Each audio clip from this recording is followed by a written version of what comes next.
when you turn the dark mode on your website, is it really dark? In this example right here, we have the toggle of light and dark, and you can see that when we click, it actually changes it.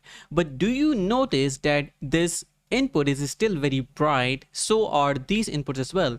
Is there a way, or is there a better way to actually implement dark mode? And the answer is yes. There is a property in CSS that you can use to actually implement dark mode for all of the elements. For example, if I put color scheme dark here and save, you will see that the inputs are now dark, which means that all the cool developers who like dark mode will now be happy. And you can change the values of this from dark to light dark, or just define light or something like that. And you can essentially toggle them based on what the mode is selected right now, or based on the user preferences. For the sake of cleanliness, I'm going to implement a function in my JavaScript that listens to the color scheme change. And when we do that, we can update the color scheme variable with the color scheme selected. So now if there's the dark mode, you can see that everything here is dark, and when there's the light mode, everything is white. Super cool.